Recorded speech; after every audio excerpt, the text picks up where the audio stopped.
Hello guys welcome back to my channel. तो आज गोटे फ्रेश वीडियो को स्वागत करुँ। तो सकाल सकाल उठिकी आम ब्रश कर बाहर जाइलु गाधोया नईकी। तो नई को जीवा गाधे यहाँ गोटे कमन कथा, कारण गाँ पाखे नई अच्छी और नई जाकि गाधेवाटा बहुत कम थर हुए। जो गाधेकिनी आसिकी आम पुणी पखाल आउ माछ खाइलु। तो दिन बेला खरा जोर होता गाँव में प्रबल खरा। तो टिके 4टा बेलू कालिया पाग जमी देला मोर सान माई घर को बाहरी गली, कारण से पाखे गोटे मेला होता बुली जावाई। मो सान भाई कहला भाई तुम चिकेन वीडियो बहुत पकाच, तो मोपाई आज तुम चिकेन रोसे कर। तो राति आम दी भाई बाहरी गलु चिकेन आने। चिकेन आणिकी धुआ धुई करी आम प्रिपारेसन स्टार्ट कलु। मुझे पियाज को चुन चुन करके काटी देती लंबा लंबा करके पूरा स्लाइस स्लाइस करके काटिदेली।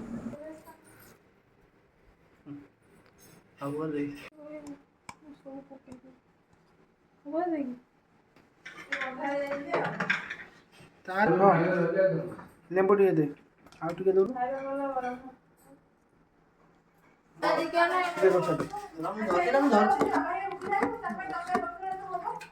ताले जनक जहाँ कर समस्त कर दिंतु।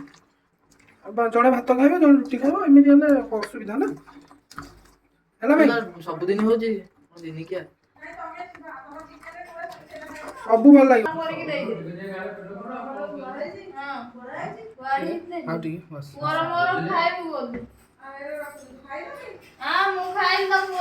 लगे चिकेन तैयार चलती सब ये भाई भौणी सब मिसिकी कराई हस लहर। अरे से जरी देने पकईदे अड़िया हो ना।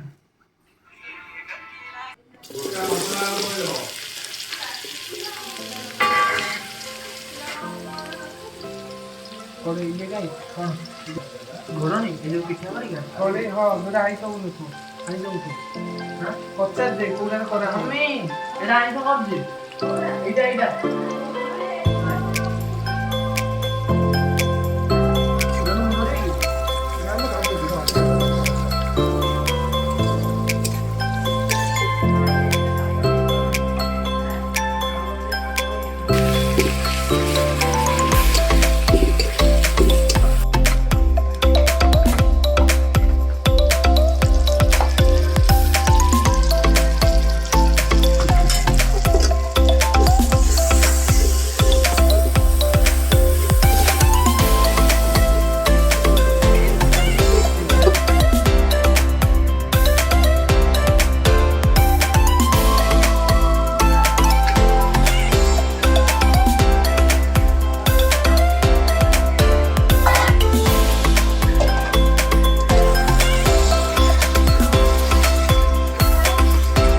चिकेन सांगे रुटी आमे खाइबू भात सागर खाइब पखाल।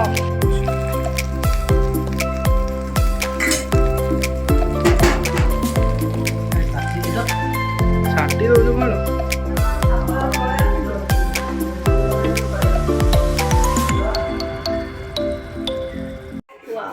चिकेन तो पूरा कलर नंबर 1 मो माई भाग पड़ेला खुशी की खुशी मो गोड़ चाटू मो गोड़ कौन पे चाटू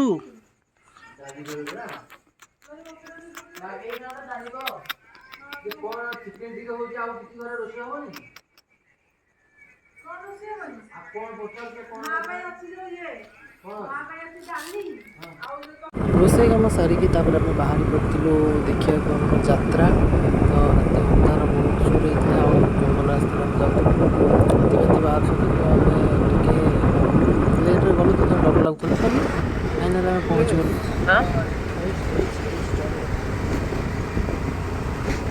ଆମେ ପୁଣି ଥରେ ବୁଲିବାକୁ ଏଇଥିପାଇଁ ଯାଇଥିଲୁ କାରଣ ଆମେ ଯେତେବେଳେ କାଲି ଯାଇଥିଲୁ ବୁଲିବାକୁ ତ ଆମେ ପଳେଇ ଆସିଥିଲୁ ସାତଟା ବେଳକୁ। ତାପରେ ପରେ ବହୁତ ନାଚ ଗୀତ ହେଇଥିଲା।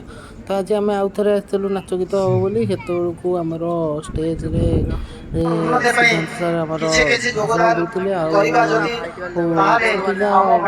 ଯେଉଁମାନେ ମେମ୍ବର ସମସ୍ତେ ତାଙ୍କର ଭାଷଣ ଦେଉଥିଲେ। ତ ଆମେ ଟିକେ ବୁଲାବୁଲି କଲୁ। ବୁଲାବୁଲି କରିକି ଆମେ ତ ଏମିତିରେ ବି କାଲି ବୁଲିଥିଲୁ ତ ଆଉ ଥରେ ଟିକେ ବୁଲାବୁଲି କଲୁ।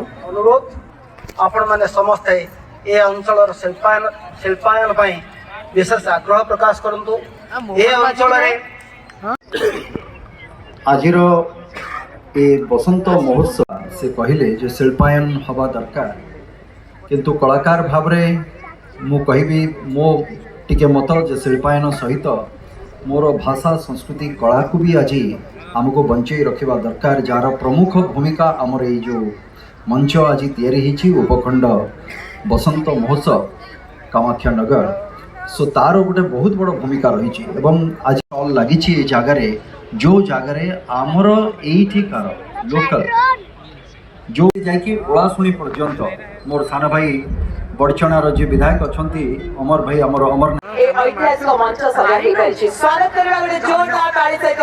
କାଲି କୁଆଡ଼େ ତ ବୁଲିଲେ କାଇଁ କୁଆଡ଼େ ତ ତମେ ତ ସିଏ ତ ଖାଲି କଲ୍ ଉପରେ କଲ୍ ପରେ ଫେରିବୁ ବୋଲି ଆମେ ଆଉ ରହିବୁନି। ରାତି 10ଟା ହେଇଗଲାଣି ପାଖାପାଖି। ଏତେ କ'ଣ ପାଇଁ ଶୁଣୁଛନ୍ତି ମାନେ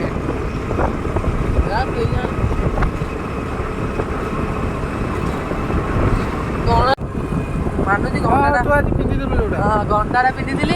ଆମେ ଏବେ ଆସିକିନି ଘରେ ପହଞ୍ଚିଥିଲୁ ଆଉ ଖାଇବାକୁ ବସି ପଡ଼ିଥିଲୁ। ଭୋକ ଜୋରରେ ହେଲାଣି ତ ଖାଇବା ଷ୍ଟାର୍ଟ କରିବା। ଆଉ ଭଲ ଦେଖାଯାଉଛି ନା ଚିକେନ ଭଲ ଦେଖାଯାଉଛି ନା।